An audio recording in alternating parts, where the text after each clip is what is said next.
রান্নাবাটির পক্ষ থেকে সকল দর্শক বন্ধুদের স্বাগত জানিয়ে শুরু করছি আজকের রেসিপি। আজকে বানিয়ে ফেলেছি ওলকপির ঘন্ট বা ওলকপির তরকারি।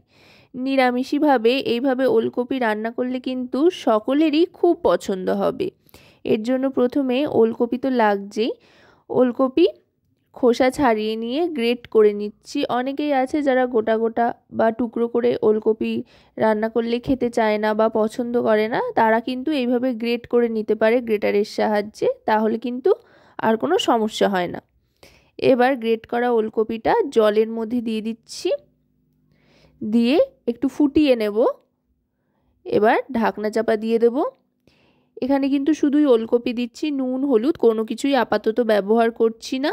মিডিয়াম টু লো ফ্লেমে ওলকপিটা ফুটে ওঠা পর্যন্ত অপেক্ষা করতে হবে। যখন এরকম ফুটে উঠবে তখন কিন্তু ঢাকনাটা সরিয়ে নিয়ে একটু নাড়াচাড়া করে গ্যাসের ফ্লেমটা অফ করে দিতে হবে। অফ করে নাবিয়ে নিতে হবে। নাবিয়ে নিয়ে জলটা ঝরিয়ে নেব। এবার এদিকে কড়াইতে সাদা তেল গরম করে তাতে ফোড়ন হিসেবে দিয়ে দিচ্ছি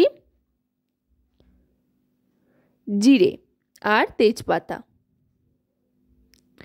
সাদা জিরে দিয়ে দিয়েছি। এবার ফোড়নটা একটু ভাজা ভাজা হয়ে যাওয়ার পর এর মধ্যে দিয়ে দেব আলু।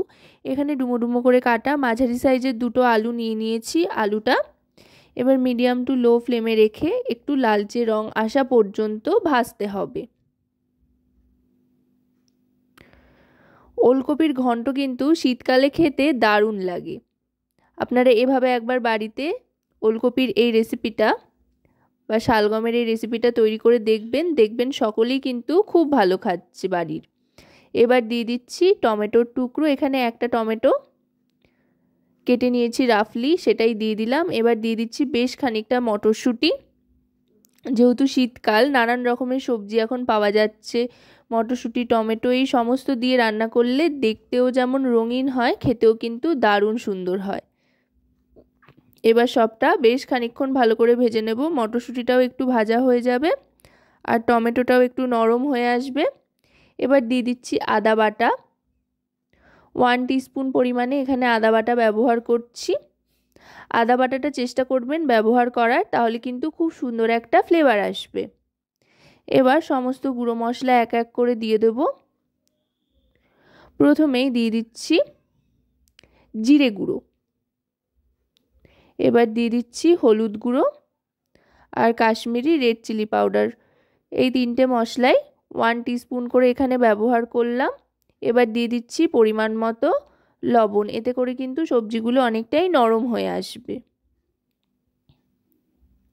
এবার একটু জল দিয়ে দিচ্ছি, যেহেতু একেবারেই শুকনো শুকনো, যাতে নিচে লেগে না ধরে তরকারিটা, সেই জন্য জল দিয়ে এবার বেশ খানিকক্ষণ ভালো করে ভাজা ভাজা করে নিতে হবে, কষিয়ে নিতে হবে তেল ছাড়া পর্যন্ত। দেখুন এখনই কিন্তু দেখতে কতটা রঙিন হয়েছে আর খুব সুন্দর লাগছে, আর দারুণ সুন্দর কিন্তু গন্ধও ছাড়তে আরম্ভ করেছে। এবার দিয়ে দিচ্ছি জল ঝরিয়ে রাখা শালগম বা ওলকপিটা দিয়ে এবার ভালো করে মিশিয়ে নেব। আর কিন্তু কোনো রকম জল ব্যবহার করার প্রয়োজন নেই, কারণ কিনা এই শালগম বা ওলকপিতে যেটুকু জল ছাড়বে তার থেকে কিন্তু এটা রান্না হয়ে যাবে। এবার গ্যাসের ফ্লেমটা লোতে করে ঢাকনা চাপা দিয়ে দেব সমস্তটা সেদ্ধ হওয়ার জন্য। আলু মটরশুঁটি সব সেদ্ধ হয়ে যাবে। 4 থেকে 4.5 মিনিট মতো ঢাকনা চাপা দিয়ে রাখার পর ঢাকনাটা সরিয়ে নিলাম। সরিয়ে নিয়ে এবার দেখুন এটা কিন্তু একেবারে শুকনো শুকনো হয়ে গিয়েছে। এবার এর মধ্যে দিয়ে দিচ্ছি একটু ধনেপাতা কুচি। ধনেপাতা কুচিটা অপশনাল, যদি আপনারা না চান তো নাও দিতে পারেন, তবে শীতকাল যেহেতু ধনেপাতা কুচিটা দিলে কিন্তু খুব ভালো লাগে। এবার এর মধ্যে দিয়ে দেব পরিমাণ মতো চিনি আর শাহি গরম মশলার গুঁড়ো 1/2 টিস্পুন পরিমাণে দিয়ে ভালো করে মিশিয়ে নেব। আশা করব রেসিপিটি আপনাদের ভালো লাগবে। যদি রেসিপিটি আপনাদের ভালো লাগে তাহলে অবশ্যই রান্নাবাটি চ্যানেলটিকে সাবস্ক্রাইব করে লাইক শেয়ার কমেন্টের মাধ্যমে আমাদের পাশে থাকবেন, আর পাশে থাকা বেল আইকনটি অন করে দেবেন সবার আগে সমস্ত রকম নোটিফিকেশান পাওয়ার জন্য। আর যদি রেসিপিটি আপনারা আমাদের ফেসবুক পেজ থেকে দেখেন তাহলে অবশ্যই রান্নাবাটি ফেসবুক পেজটিকে ফলো করার অনুরোধ রইল। এবার ভালো করে ভাজা ভাজা করে নিয়ে 1 মিনিট মতো স্ট্যান্ডিং টাইমে রেখে এটা আমি সার্ভ করে দিচ্ছি। দেখুন দেখতে কতটা লোভনীয় হয়েছে।